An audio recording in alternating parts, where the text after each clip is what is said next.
नमस्कार साथियों, अगर आपके पास मंत्रा की MFS 110 यानी L1 डिवाइस है तो आज का यह वीडियो बहुत महत्वपूर्ण है, क्योंकि अगर आप एक CSC VLE हो, MP ऑनलाइन कियोस्क संचालक हो या फिर मंत्रा डिवाइस को यूज करते हो तो आज से 11 अगस्त से आपकी डिवाइस काम करना बंद कर सकती है। क्यों? क्योंकि अब मंत्रा की तरफ से और UIDAI भारतीय विशिष्ट पहचान प्राधिकरण की तरफ से नए दिशा निर्देश आ गए हैं और आपको अपनी जो डिवाइस है MFS 110 L1 डिवाइस है उसकी RD सर्विस को अपडेट करना होगा। कैसे करना है ये सब कुछ मैं आज आपको स्टेप बाय स्टेप बताने वाला हूं, ताकि आपका काम ना रुके, आपको कोई भी एरर ना आए और आपकी डिवाइस जैसे काम कर रही थी वैसे ही करती रहे। तो स्वागत है आप सभी का आपके अपने YouTube चैनल डिजी डूंडी इन्फो में। मेरा नाम है अरुण लोधी और यहां पे हम बात करते हैं MP ऑनलाइन CSC से जुड़े हर एक अपडेट, नई सर्विस, नए प्रोजेक्ट के विषय में। तो चलिए सबसे पहले तो वो मैं अपडेट आपको बताता हूं। साथियों, मंत्रा MFS 110 यानी L1 डिवाइस जिसको हम कहें, जो अभी आपके पास होगी, जिससे आप वर्क कर रहे हो, है ना, UIDAI के लेटेस्ट अपडेट के अनुसार 11 अगस्त 2026 यानी आज से केवल वो ही डिवाइस वर्क करेंगी जिसपे RD सर्विस वर्जन 1.5.1 आज से ही शुरू हो चुका है। अगर आपका पुराना वर्जन इंस्टॉल है तो वो वर्क नहीं करेगा। तो आपको अपनी डिवाइस को कैसे अपडेट करना है, चलिए वो मैं आपको सबसे पहले बताता हूं। तो साथियों, सबसे पहले आपको क्या करना है कि आपको अपनी जो डिवाइस है उसको पहले अनप्लग कर देना है, यानी अपने कंप्यूटर से आपको निकाल देना है। साथियों, पूरा स्टेप बाय स्टेप देखिएगा। अगर आप कोई भी स्टेप को मिस करेंगे तो हो सकता है कि आपकी RD सर्विस सक्सेसफुली इंस्टॉल ना हो, तो इसलिए स्किप बिल्कुल मत कीजिएगा। सबसे पहले आपको क्या करना है, अपनी डिवाइस को अपने कंप्यूटर से USB से निकाल देना है। ठीक है, निकाल दिया। अब दूसरी चीज आपको चेक करनी है यहां पे टाइम। तो आप जैसे जो टाइम दिखता है कंप्यूटर में आपके, उसमें राइट क्लिक करेंगे तो आपको यहां पे एक चीज दिखेगी, एडजस्ट डेट टाइम, इस पे क्लिक करना। ठीक है, मैं शुरुआत से ही सारी सेटिंग आपको बता रहा हूं ताकि अगर किसी की कोई भी सेटिंग गड़बड़ हो तो वो ठीक हो जाए। अब यहां पे आपको एक चीज ध्यान रखना है कि टाइम जोन में चेन्नई, कोलकाता, मुंबई, न्यू दिल्ली ही होना चाहिए। इसके बाद आपको अपना जो टाइम है वो सिंक भी कर लेना है। तो यहां पे सिंपल से आपको क्या करना है, सिंक नाउ का ऑप्शन आपको दिया ना, ये जैसे आप यहां पे सिंक करेंगे आपका जो टाइम है कंप्यूटर का वो अप टू डेट हो जाएगा। पहली चीज तो ये करनी है। दूसरी चीज क्या करनी है, आपको कंट्रोल पैनल में आना है। और हां, एक चीज तो और मैं आपको बताना भूल गया साथियों, कि आप APS से, आधार कार्ड से पैसा निकालते होंगे, मनी ट्रांसफर का काम करते होंगे। बहुत सारे भाई बहनों ने UPI कैश पॉइंट की सर्विस भी शुरू कर दी है ना, लेकिन अभी भी हमारे बहुत सारे भाई बहन ट्रांजैक्शन में एंट्री नहीं करते हैं।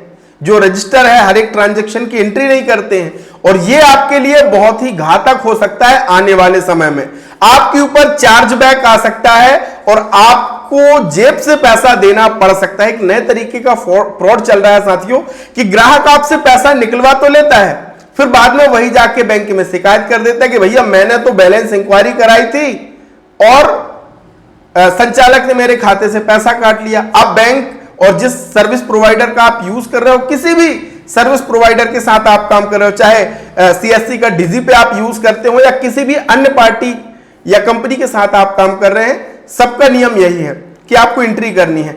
अगर आपके पास पुख्ता सबूत नहीं होंगे तो फिर आपको चार्ज बैक लग सकता है, आपके वॉलेट से पैसे काटे जा सकते हैं। इसलिए हर एक ट्रांजैक्शन की प्रॉपर एंट्री करना आपको बहुत जरूरी है। अगर आपके पास रजिस्टर है तो बहुत बढ़िया, अगर नहीं है तो हम आपके लिए लेकर के आए हैं ऑल इन वन रजिस्टर। ये देख सकते हैं साथियों, फ्रंट जो इसका होगा वो कुछ इस तरीके से ऑल इन वन रजिस्टर। इसमें आप APS, DMT, MATM, UPI cash point, जो भी ट्रांजैक्शन आप करते हैं वो हर एक की एंट्री आप इसमें कर सकते हैं। 200 पेज का ये रजिस्टर है और इसमें हमने वो सारे कॉलम जोड़े हैं जो आपको जरूरी है। जैसे डेट तो आपको लिखना ही होता है, कस्टमर का नाम, एड्रेस इसलिए साथियों कई बार क्या होता है कि ग्राहक का आपने मोबाइल नंबर तो लिखा, अब ग्राहक मोबाइल नंबर गलत भी बता सकता है, इसलिए आप ग्राहक का एड्रेस भी अपने पास लिख के रखें। मोबाइल नंबर, किस बैंक का ट्रांजैक्शन हुआ है वो बैंक आप यहां पे लिख दीजिए, कितना ट्रांजैक्शन अमाउंट है वो यहां पे जरूर लिखिए, और कितना बैलेंस बचा वो भी जरूर लिखिए, ताकि ये रहे कि भैया ऐसा ना हो कि आपने निकाला 3000 वो कह दे कि भैया, यानी निकाला 300 और कह दे कि 3000 निकाल लिया। इसलिए ट्रांजैक्शन अमाउंट और बैलेंस कितना बचा ये जरूर लिखिएगा, ताकि आपके पास जब उसने पैसा निकाला था कितना पैसा उसके अकाउंट में था वो क्लियर रहे। ऐसा नहीं कि आपके पास निकाला फिर और कहीं से निकाल के ले आए पैसा और आपके ऊपर ब्लेम करे कि भैया ये तो मैंने आपके यहां से निकाला, तो आपके पास प्रूफ रहे। अब यहां पे सर्विस, आप एपीएस से पैसा निकाला है या डीएमटी से निकाला है, यूपीआई कैश पॉइंट जिससे भी निकाला है वो आप यहां पे टिक कर लीजिए, आरआरएन या ट्रांजैक्शन आईडी लिखिए और कस्टमर का साइन करा लीजिए। मतलब ऑल इन वन रजिस्टर, आपका एक ही रजिस्टर सारे ट्रांजैक्शन के काम में आ जाएगा। जिनको भी ये चाहिए है और भविष्य की चार्जबैक से बचना है तो मुझे मैसेज कर सकते हो। सबसे कम पैसे में बढ़िया क्वालिटी का 200 पेज का आपको मिल जाएगा घर बैठे। तो हम आ जाते हैं कंट्रोल पैनल में। यहां पे आपको कंट्रोल पैनल में आ जाना है, ओपन करना है। ओपन करने के बाद यहां पे आपको प्रोग्राम्स मिलता है, यहां पे अनइंस्टॉल प्रोग्राम में आना है। इसके बाद जो भी सॉफ्टवेयर आपके सिस्टम में इंस्टॉल है वो सारे आपको यहां पे दिखेंगे। ठीक है, यहां पे आपको मंत्रा L1 डिवाइस दिखेगी, ठीक है, और MFS 110 ड्राइवर वर्जन आप देखेंगे यहां पे। तो हमें ध्यान देना है मंत्रा L1 रजिस्टर्ड डिवाइस सर्विसेज, यानी हमारी इस मंत्रा आरडी सर्विस का वर्जन कौन सा है। मैंने देखिए 20/7 को ही ये अपडेट कर लिया था, तो यहां पे वर्जन आप देखेंगे 1.5.1 और हमें जरूरी कौन सा है ये वर्जन आपको ध्यान देना है 1.5.1। अगर आपके सिस्टम में ये इंस्टॉल है तो आपको कुछ नहीं करना है, ये आपकी चल रही है तो कुछ नहीं करना। लेकिन अगर आपका पुराना वर्जन इंस्टॉल है तो आपको यहां पे राइट क्लिक करना है और इसको पहले अनइंस्टॉल कर देना है अपने कंप्यूटर से। ठीक है, अनइंस्टॉल करने के बाद अब आपको नया आरडी सर्विस डाउनलोड करना होगा। कैसे करेंगे? तो सबसे पहले आपको अपना नया एक ब्राउजर ओपन कर लेना है, नया टैब ओपन करना है और यहां पे सर्च करना है मंत्रा आरडी सर्विस। ये आप जैसे लिखेंगे पहली ही वेबसाइट आपके सामने आएगी साथियों। किसी भी अदर वेबसाइट से आप डाउनलोड ना करें, मंत्रा की ऑफिशियल जो वेबसाइट है उसी के जरिए ही आपको ड्राइवर आरडी सर्विस को डाउनलोड करना है। अभी आपको डिवाइस को कंप्यूटर में नहीं लगाना, इस बात का ध्यान रखिएगा। ठीक है, इसके बाद आप इस लिंक पे आ जाइए। इस लिंक पे आने के बाद आपको यहां पे इसके भी ड्राइवर मिलेंगे, आइरिस स्कैनर के ड्राइवर भी यहां पे मिल जाएंगे और हम यूज कर रहे हैं MFS 110 L1। तो यहां पे आपको क्या करना है, ये इस पे क्लिक करना है। अब यहां पे देखिए डॉक्यूमेंट्स ड्राइवर आरडी सर्विस, यहां पे बहुत महत्वपूर्ण है और सबसे ज्यादा भाई बहन यही धोखा हमारे खा जाते हैं। तो आपको ड्राइवर आपके में तो पहले से इंस्टॉल है, अगर नहीं है तो फिर आपको क्या करना होगा, सबसे पहले इस ड्राइवर को डाउनलोड करना होगा जो कि ये है। यहां से आप डाउनलोड पे क्लिक करेंगे, आपका डाउनलोड ड्राइवर हो जाएगा। ठीक है, इसके बाद फिर आपको डाउनलोड जो करना रहेगा साथियों वो है आरडी सर्विस। 2 ड्राइवर डाउनलोड करने होंगे। अगर ड्राइवर पहले से नहीं डला है तो ड्राइवर और उसके बाद आरडी सर्विस। आरडी सर्विस पे हम क्लिक करेंगे। अब यहां पे देखिए MFS Android RD service, mobile की आरडी सर्विस यहां पे दी गई है और आपको विंडोज के लिए आरडी सर्विस जो चाहिए यहां पे तीनों में से किसी भी लिंक से ये आपको दी गई है। कई बार क्या होता है इस लिंक से सर्वर डाउन या कोई चीज होती है, तो यहां पे आप भ्रमित ना हो, ये तीनों लिंक जो दिए हैं इनमें से किसी से भी आप डाउनलोड कर सकते हैं। ये आप देखेंगे वर्जन आपको वही वाला मिलेगा 1.5.1, यही वर्जन का डाउनलोड करना है। अब चाहे आप इस लिंक से कर लो, लिंक 1 से, चाहे लिंक 2 से कर लो और चाहे 3 से कर लो। ऐसा नहीं कि ये तीनों डाउनलोड एक साथ करना है, बिल्कुल नहीं, कोई भी एक आप डाउनलोड कर लीजिए। डाउनलोड करने के बाद आपको एक चीज का विशेष ध्यान रखना है। जैसे देखिए, मैंने तो पहले ही डाउनलोड कर लिया था भैया 22 जुलाई को, ठीक है, और अब आपको ये करना है, तो ऐसे ही आपके डाउनलोड फोल्डर में इस तरीके से दिखेंगे। तो सबसे पहले जो ड्राइवर है उसको आपको इंस्टॉल करना है।